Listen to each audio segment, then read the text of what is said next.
Ambam, chef-lieu du département de la vallée du Ndem, région du Sud Cameroun. Le jour se lève, une nouvelle journée commence pour Benjamin Silas Bongang, artiste plasticien sculpteur.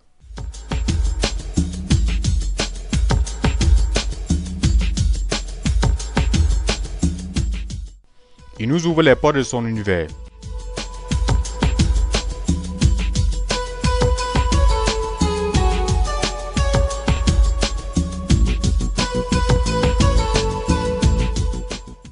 Après quelques recherches, l'artiste se met au boulot.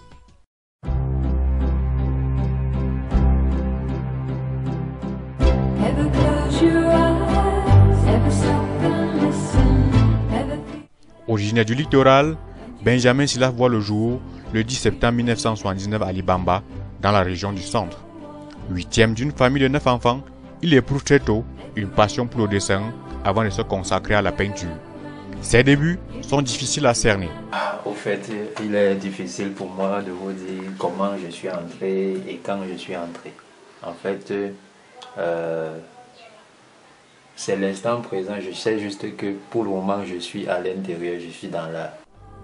Sa passion reste longtemps incomprise par sa famille. Il arrive même que sa mère lui interdise de dessiner. Là, ça n'a pas été facile. Parce que les parents d'abord, ils disent non, pourquoi tu fais le dessin? Le dessin, ça ne sert à rien. Il faut faire l'école, il faut faire ceci, il faut faire cela, il faut aller à l'école, il faut avoir tes examens, il faut travailler dans l'administration. Pour concilier les deux parties, Benjamin Silas est agent de l'État à la délégation départementale de la vallée du Ndem du ministère de l'Habitat et du Développement urbain. Tout au long de sa scolarité, il a été président fondateur de différents clubs d'art plastique. En 1998 au lycée Général Leclerc, en 2000 au lycée de Bankomo, en 2001 au lycée de Makak et en 2006 à l'Alliance franco-camerounaise de Boya. N'ayant jamais été formé dans aucune école et ne s'inspirant d'aucun artiste, son don est véritablement inné. Artiste peintre engagé, il centre son travail sur le verre de l'homme. Ses créations, portées vers la philosophie et la spiritualité, sont une invitation à chacun à revenir au centre de son être, à s'interroger et à s'écouter. En fait, je suis dans un questionnement de l'être. On a l'impression que, en fait, mon combat est situé sur l'aspect de l'art africain. Parce que l'art africain n'est pas seulement décoratif. Dans l'art africain, il y a une philosophie, il y a des messages, il y a des enseignements. Et c'est un peu difficile pour certains qui recherchent dans l'art juste la beauté. Mais il faut entrer dans l'œuvre, essayer de comprendre ce que l'artiste veut dire. Il nous fait l'honneur d'expliquer deux de ses tableaux.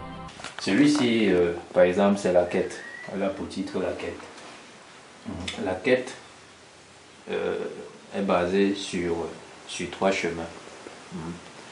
Et les 3 chemins-là sont représentés par l'eau, le vin et le lait. N'est-ce pas? Et chaque jour, l'être humain est à la quête, je peux dire, de la vérité. Mais quel est donc le chemin qui mène à la vérité? Le chemin de la dispersion de l'âme, le chemin le chemin de l'ivresse de l'âme, ou bien le chemin de la sagesse. Bon, maintenant, chacun qui est devant a la main qui fait le choix, c'est la main droite.